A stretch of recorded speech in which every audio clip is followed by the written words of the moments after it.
So when you're running scales, like for instance, this is B flat harmonic minor, right? I used this in a song recently, which is why I'm picking this one.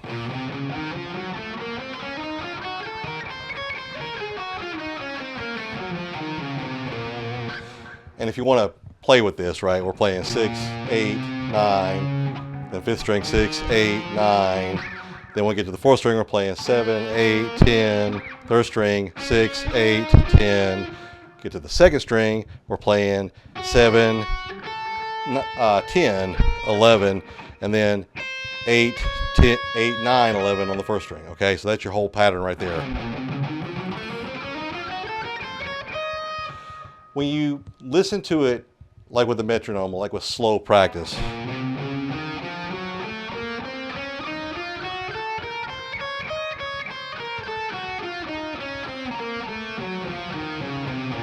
it sounds dry. It sounds, like a scale.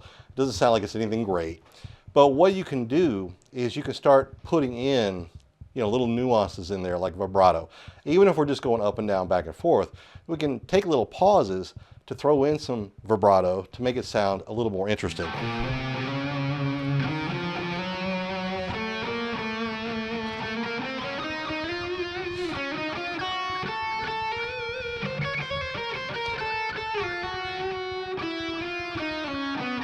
Just make sure you hit the right note. I think that makes it sound kind of interesting, and we're still just going up and down the scale, which can make it sound a whole lot more musical. But vibrato isn't going to fix bad playing. So for instance, if we're, taking that scale right there, and then we get to, some inconsistencies in our playing, like for instance, our hand isn't moving right and things like that, and we wind up doing something like this. Notice my hand's going to go like this instead of like this. Hear the scraping because I'm moving more like this. Pick angle's changing. Something you got to think about, right? Little nuances like that where I'm hitting the string with my finger. It's making a little noise. It's a little harsh. And then we get into some, like, okay, maybe let me add some vibrato in there, right? Right? There's all kinds of different, things that you got to kind of feel around with. And it may not sound good just by throwing in a little bit of shaky strings in there, right? So, and a lot of people hit the wrong note and think vibrato might fix it, and a lot of people might bend too far or bend wrong and think it might fix it as well. So in order to really kind of tighten up, that vibrato or the shaky string thing, right? We got to hear that note, and we got to think about, like, where can it pitch to? Like here on the 8th fret, it could pitch to the 9th fret, it could pitch to the 11th fret, and it'll sound good. So we think about that as we're playing. And this is especially going to affect if you're playing slow. Like, especially if you're playing something like blues, and and I know this isn't a blues scale, but it's still harmonic minor, right? But if we're playing blues and I've been wrong, you can automatically hear that, right? It just doesn't sound right. Sounds like a dying whale or something.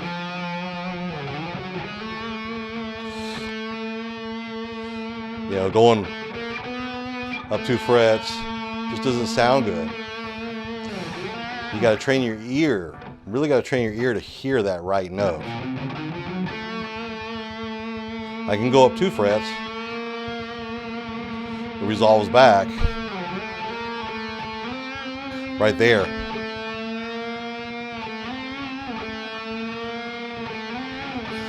Or there. Or somewhere between there and there. Stay on that note or bend up to the next note.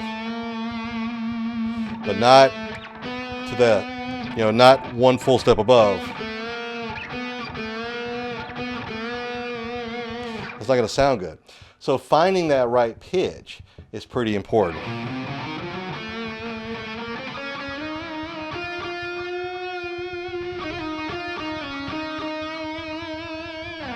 So when we're playing in any particular scale, we're thinking always in terms of where is that center at, right? Like a B flat harmonic minor is always going to resolve back to B flat, right? And we're going to kind of hang out in that area. You can always resolve back to other notes, especially if the chords underlying fit fine. But at the same time, you want to make sure that you hover back to that. And with your vibrato, it's got to be in those notes. Like, we can't play outside of that. Like, that harmonic, not harmonic, but that chromatic right there, that's on the 6th string at the 7th fret, that's not going to work, right? It won't work as well in the solo. It just won't fit as well.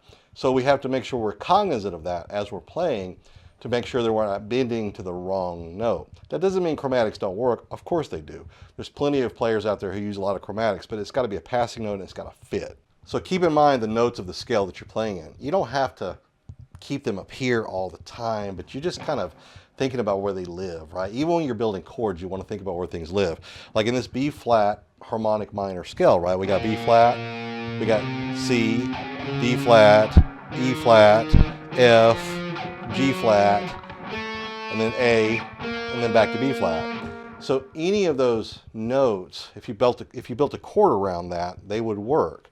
And when we're thinking vibrato, whatever that underlying chord is, you know, if it turns out to be a B, right?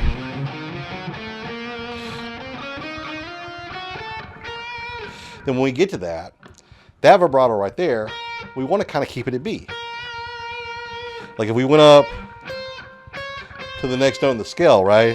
The C and the D flat, and I bent up to that, and I was playing this, it might not sound as good, even though it's still within the scale. And it's okay, experiment with it. A lot of times it's what kind of emotion you're going for.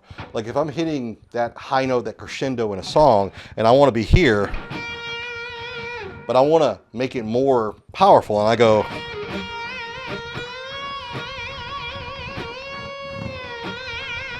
that's okay. We're hitting those notes, right? And you can go ahead and use that to create a lot of tension, a lot of emotion. Or we can make it nice and slow and sad.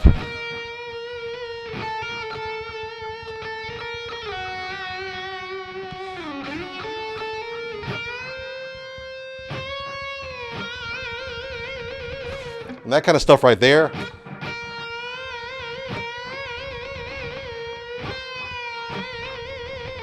is going to make, you know, it's going to make the listener kind of pay attention to that. Like there's something going on there, but it's easy to get that wrong. There's a lot of microtonal stuff going on in there. It's like a trombone. It's like your voice. A lot of microtonal stuff in there that you got to make sure you're not moving into the wrong space. That's wrong. That's wrong, right? Even though it kind of sounds okay now because we're not playing over a backing track, it just sounds wrong. So keep that in mind as you're moving into these bends. A lot of times players will get to that kind of stuff and they'll, you know, make it sound all shaky and crazy and everything like that. And sometimes that works, sometimes it doesn't. So that's where the finger control comes in. And you got to know, like a lot of times I'll bend with my ring finger because I can get the support of my other two fingers, you know, my middle finger, my index finger. It's hard to bend with the pinky. It's, you know, middle finger's probably okay. First finger might be okay, but that ring finger just seems to be the sweet spot for me, right? So you practice that wrist motion. Like watch my wrist. It's not, we're not pushing up with the fingers, but we're more gently, let me actually do it. This is one of those tacit things where I don't exactly know what I'm doing here, but yeah, I'm kind of, I was thinking that I was moving my wrist more like this, like kind of in an upward spiral, but I'm kind of just moving it just ever so slightly, right? Not really my fingers so much. Like it's not just finger motion. It's more like it's coming from here, right? And that's you know, the kind of little things that you got to think about as you're playing with this kind of stuff, just to make it sound good. So the song that I wrote in the key of B flat was a song called Nocturnal, and I got a backing track queued up here, and I want you to listen to how some of this vibrato would sound over this backing track. And I didn't actually play this in the song, but I did use this scale, and I'm thinking stuff like this.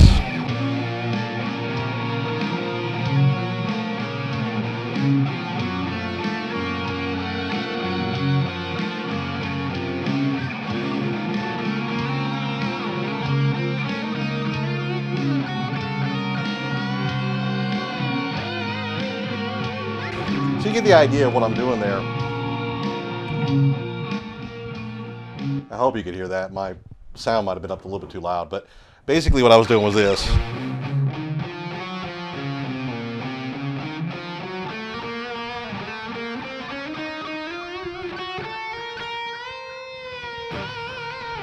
So a lot of times you might hear players who are playing around with vibrato, and you might hear it sounding kind of empty and hollow, like they just, you know, stuff like that. You know, if you ever watch Crossroads with Ralph Macchio and Steve Vai, and then Steve Vai, of course, he could play this, but at the end of that solo, he was like, you know, he just couldn't get it, right? If he would have, you know, kind of said, let me go in a different direction with that.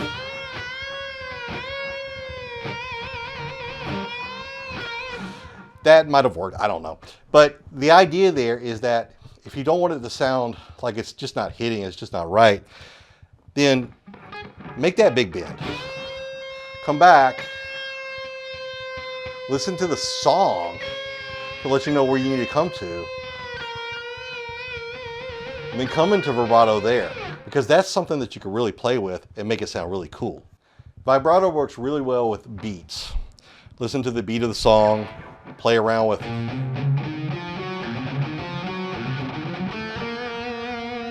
when you get to a spot where you can breathe a little bit,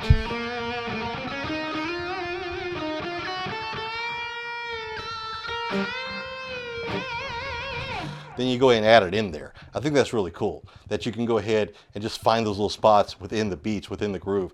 Sometimes you got to think like a drummer, but a drummer is going to hit a beat and then move to the next thing. You could hit that beat, you know, and hang out there for a little bit.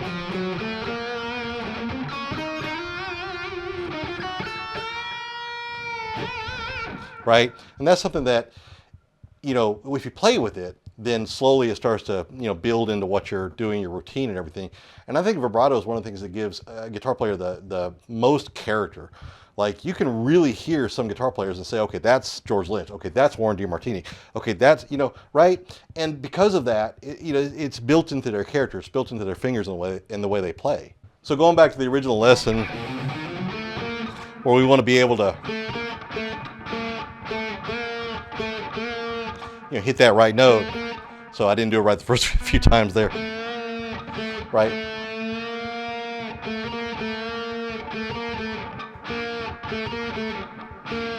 You know, and that wasn't right either. But you got to be able to do that, right? You got to be able to bend up and then bend to the next note, the next right note.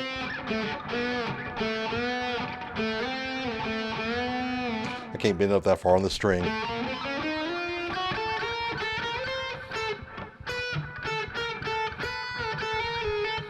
Wow. Right there. And then right there. So bending up to the right note without vibrato.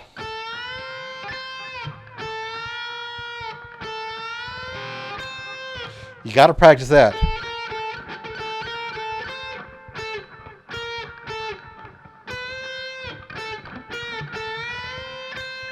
And the reason you got to practice that is because you got to be able to know that the pitch is, you know, you're getting into the right pitch before you can start using vibrato, right?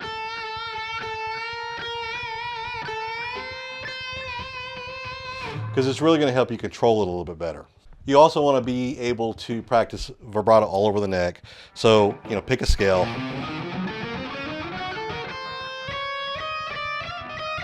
Right there.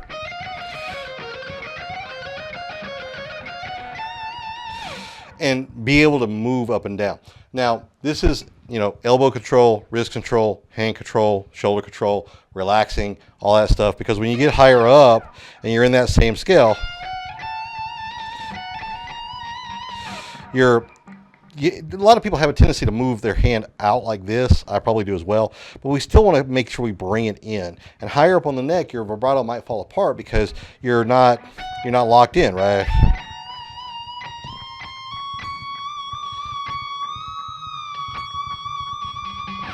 So keep the elbow tight, just like in martial arts. Keep that elbow tight. Because if you're out here and you're playing, right, and you're not locked in and you're not all in here, then it might fall apart because you don't have as good of control in the upper frets as you do on the lower frets. Very comfortable to play here. A lot of teachers teaching the keep A. Very comfortable to play in this position, but higher up it gets a little bit harder. Frets are closer together. There's just so many things you got to think about. So practice everything there as well. One thing you want to do too is practice your scales. Just like this scale right here that I taught you at the beginning.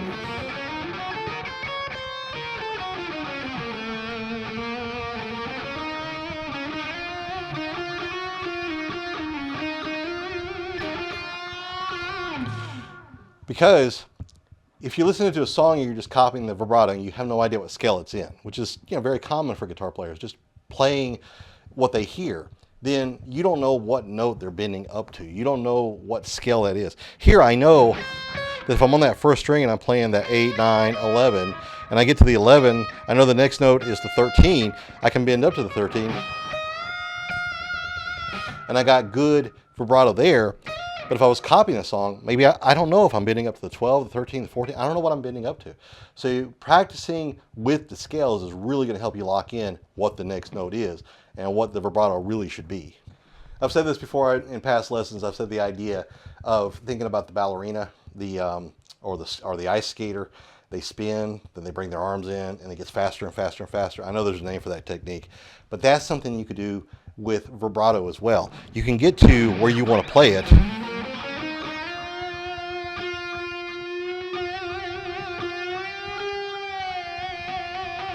And then you could go ahead and lead into it nice and slow. And then change the key of it.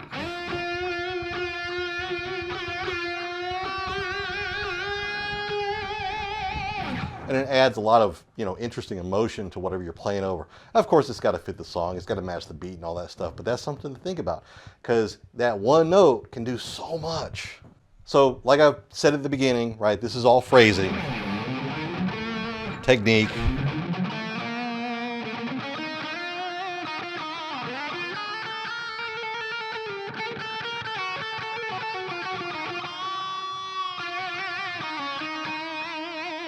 And the guitar is one of the more unique instruments that allows you to do these kinds of things, where it's expression from you, from your mind, from your brain. It gives you character in your playing, something that you can do that other people may not be able to do because you've found, your, unique idiosyncratic way or nuanced way of doing things. And, adding pitch harmonics, which I accidentally did just there, but I thought it was kind of cool. Just all kinds of different stuff that you can do in your playing that makes it sound like you. And it becomes part of your playing. So if you've ever asked that question, how do I become, create my own style? Vibrato is really one of the best ways, I think, to do that. You just got to find what works for you. And I think it's very interesting. And some people ignore it altogether, and that becomes part of their style, which I also think is interesting. So if you enjoy lessons like this, check out my site, justpickuptheguitarandgo.com.